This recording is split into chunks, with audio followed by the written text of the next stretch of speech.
Hey, what's up, Facebook Live? Paul Sullivan coming to you live from El Paso, Texas. Hope everyone had an awesome day. As you're jumping on, let me know where you're coming in from. City, state, country. If you're new to my broadcast, type in the word new in the comments below. If you're a replay viewer, drop a 1 in the comments below. Again, my name is Paul Sullivan. I'm an athlete, entrepreneur, and U.S. Army veteran.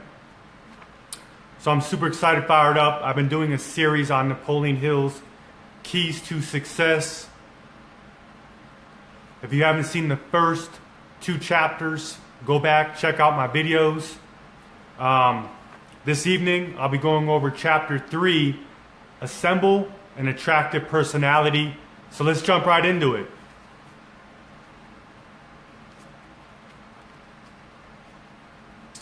Positive mental attitude, PMA. A positive mental attitude is the right mental attitude in any given situation, and it is most often composed of the plus characteristics symbolized by such words as faith, integrity, hope, optimism, courage, initiative, generosity, tolerance, tact, kindliness, and good common sense. It's important to have a positive mental attitude in every area of our lives. We don't want to walk around being negative everywhere we go. We want to replace that negativity with the PMA, a positive mental attitude. Number 2 is flexibility. Being able to adapt quickly to changing circumstances and emergencies without panic or lost temper is a significant skill as you struggle towards success. Having a flexible disposition means you must be like a chameleon, quickly harmonizing with your environment. So we need to be flexible in our lives. Things change. We have to learn to go with the change, because sometimes change can be a good thing. If you guys are getting value out of this so far, drop a 2 in the comments below. All right, number 3 is sincerity of purpose. There is no substitute for real commitment to your definite major purpose. Sincerity of purpose, or its lack, writes itself so indelibly into your words and deeds that anyone can recognize it. Insincerity is evident in your expressions, in your trend of conversation, and everything you do. No amount of acting skill can disguise it. So you want to have that sincerity of purpose towards your definite major purpose. You want to be intentional. Have that sincerity of purpose.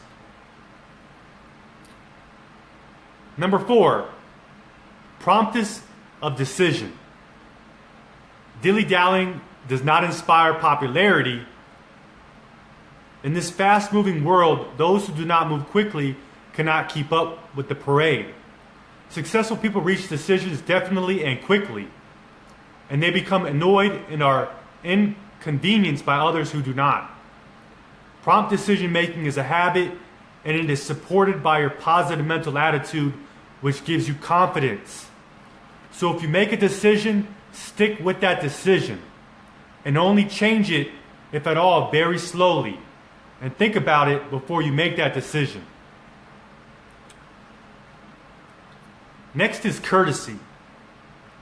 The cheapest and most profitable quality in the world is courtesy. Get that button here so nobody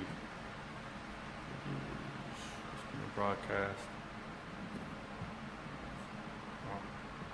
Click on that. Okay, had to change my settings there. Courtesy. The cheapest and most profitable quality in the world is courtesy. It is absolutely free, save for the moments it takes to express it. Unfortunately, today it is also scarce, thus the more valued when displayed. So when you're talking to people, you're meeting new people, be courteous, be kind, and be polite. Just having that little bit of courtesy can make a huge impact. It can make a difference. All right, next up is tact. There's a right moment and a wrong moment for everything. Tact is the habit of doing and saying the right thing at the right moment. Tact is so closely related to courtesy that you cannot practice one without the other. It is an invaluable skill, just as noticeable for its absence as for its presence. Now here's a list of the common ways that people show their lack of tact. Number 1, carelessness in their tone of voice, often speaking in gruff and agnostic tones. Number 2, speaking out of turn when silence would be more appropriate. Do you ever get that when you're talking to somebody and they just interrupt you and they start talking and you're like, man, you just interrupted me. Don't interrupt people. Let them talk. Let them finish their sentences. Number 3, I already said interrupting others who are speaking. Number 4, overworking the personal pronoun so that every sentence features the word I. And then he goes on to list about 26 more. All right, next is tone of voice. Speech is the method we use most often to express our personality. Controlling the tone of your voice so that it carries meaning beyond mere words is invaluable. You can say the same sentence in different tones of voice and convey very different things. I need that shipment by Tuesday. Can be very pronounced with full confidence. Hey, I need that shipment by Tuesday. You see how the different tone of voices are? By the way, if you're getting value out of this, or if you know anyone that can benefit from it, please share it. Hey Jamal, how's it going? Good to see you. The next is the habit of smiling. Don't underestimate the importance of a frequent and sincere smile in making your personality appearing to others or its effect on yourself. Try smiling the next time you're angry. This simple action is calming, and it's a reminder of the positive focus you want in your mental attitude. A smiling face defeats the cruelest of agnostics, for it is difficult to argue with someone who smiles while speaking. Practice smiling in front of a mirror, preferably while working on voice control. The two aspects are related, both in the ways others will perceive you and in their effect on your own actions. So when you're out and about and you're meeting new people, just smile.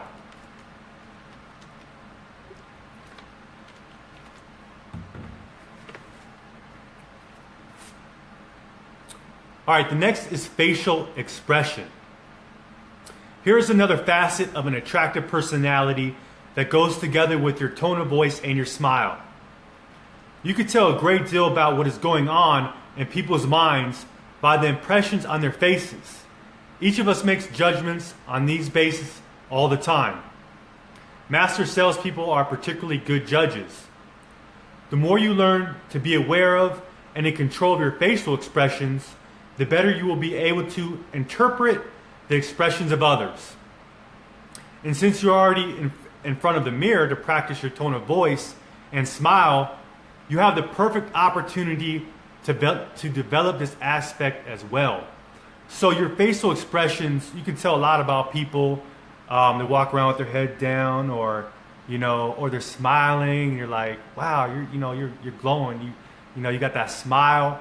So you can tell a lot from people's facial expressions. The next is tolerance. Tolerance is the disposition to be patient and fair toward those whose opinions, practices, and beliefs differ from yours.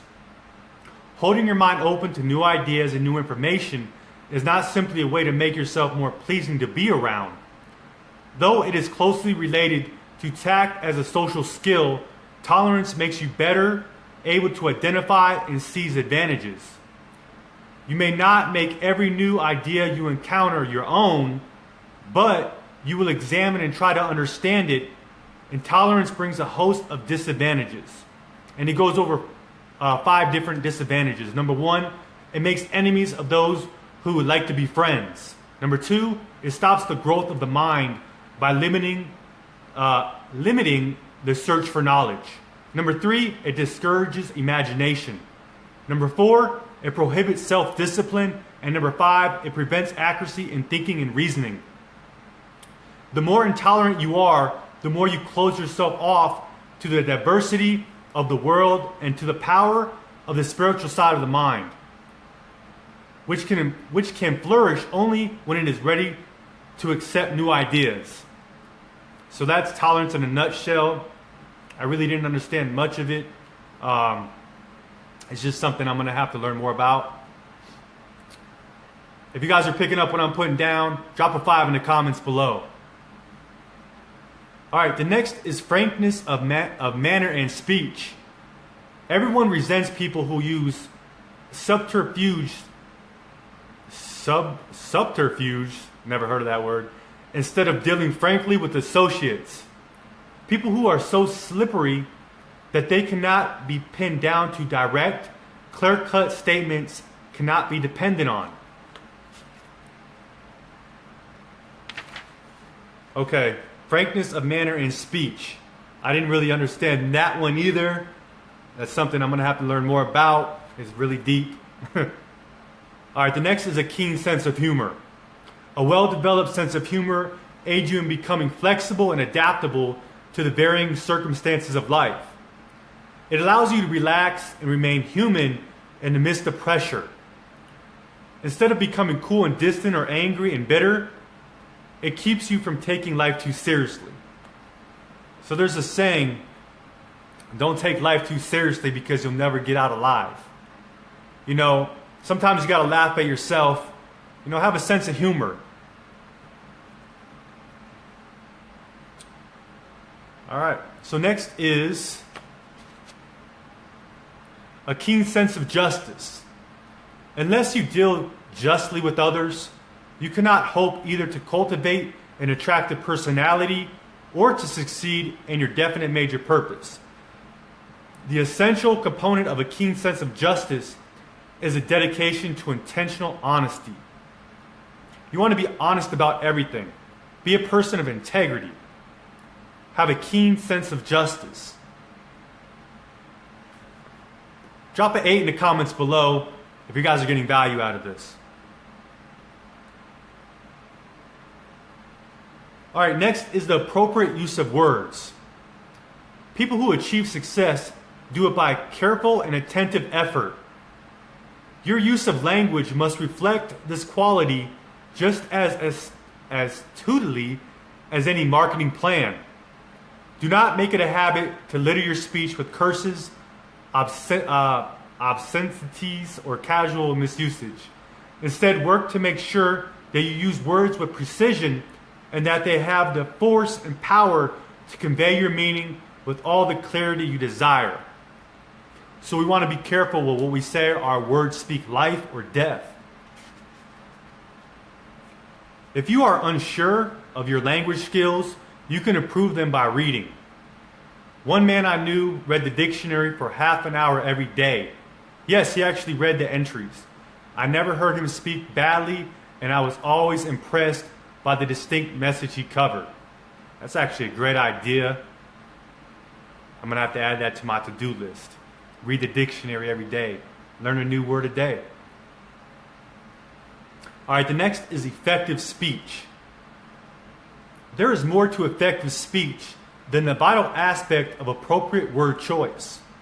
Combining frankness, word choice, and other aspects of a pleasing personality will make you a powerful communicator, able to speak with conviction and persuasion. Whether you are addressing a convention, a round table, or one person. So your effective speech is really important if you're doing different types of meetings, if you're doing events, if you're speaking in front of people. It's important to learn to have effective speech. That's why I think, reading one word out of the dictionary every day, that can help your speech. If this is making sense to you guys, drop a 9 in the comments below. Next is emotional control. Much of what we do is directed by our feelings. Since our feelings can lift us to great achievements or hurl us down to defeat, we owe it to ourselves to understand and control them. The first step is to identifying the feelings which motivate us. There are 7 negative emotions and 7 positive. The 7 negative emotions are: number 1, fear; number 2, hatred; number 3, anger; number 4, greed; number 5, jealousy; number 6, revenge; number 7, superstition. Now the 7 positive emotions are: number 1, love; number 2, sex; number 3, hope; number 4, faith; number 5, sympathy; number 6, optimism; and number 7, loyalty. These 14 emotions are the letters of the alphabet with which you will write your plan for success or failure. They can be combined meaningfully or chaotically. So we're in control of our emotions. We have to be able to control those emotions every day. Either the negative emotions or the positive emotions. So, for example, if you have a negative emotion throughout the day, you're mad, stop and think about being happy. You can change your state just like that. I'm angry, I'm happy. It's pretty cool. By the way, if you're getting value out of this, please share it.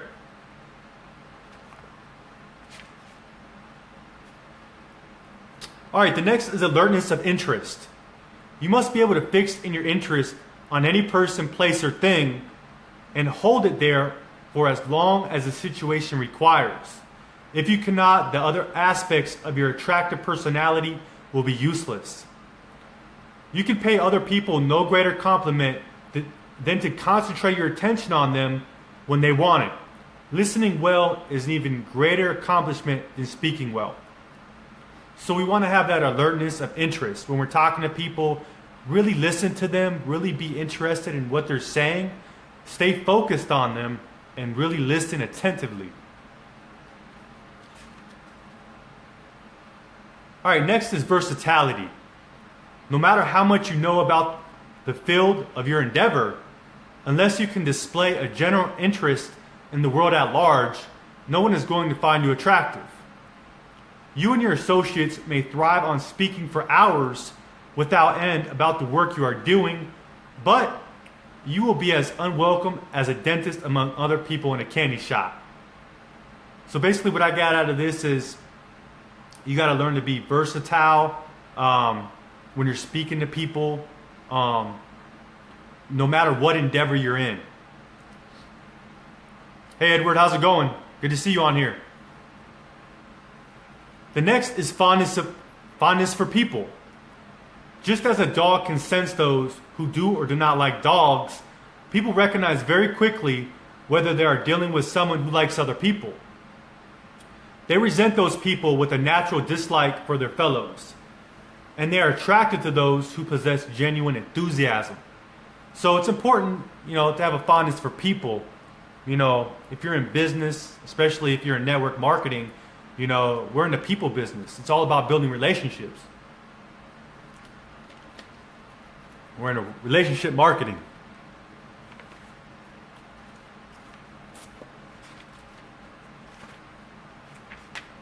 All right, the next is humility. Arrogance, vanity, and egotism are never found in someone with an attractive personality. Don't mistake humility for timidity. True humility is a recognition that even the greatest folk are, in the scheme of human existence, only fragments for the whole. Recognize that the blessings you have are a gift to be used for the common good, not topics for every conversation. So it's important to be real humble. When you experience success, be humble yourself.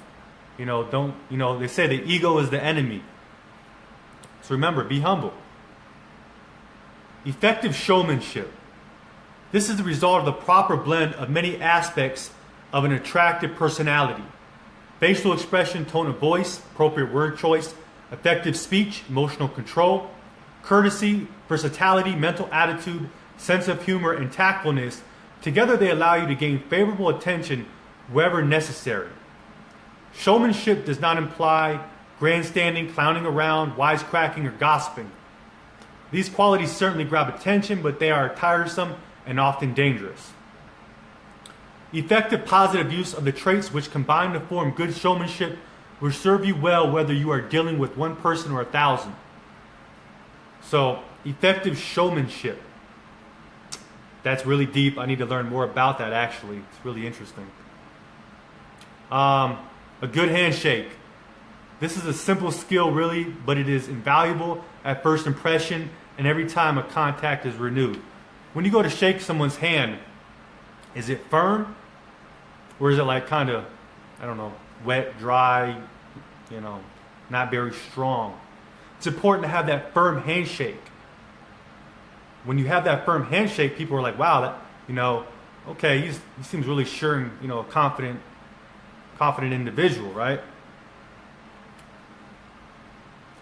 The next is personal magnetism. This last trait is a polite way to describe sexual energy of all the aspects of an attractive personality. This is the only one which is innate and cannot truly be developed by personal effort. You have what you are born with and you cannot increase it, but you can use it. Sexual energy is a driving universal force. If you project it, it will aid you only if you use it properly. Proper use does not mean the physical seduction of your associates and business prospects.